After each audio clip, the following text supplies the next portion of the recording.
footage has emerged of surfers battling against extreme weather conditions in North America.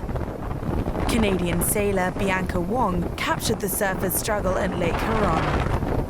The video shows surfers fighting to get a foothold as huge waves lap around them whilst black clouds loom overhead.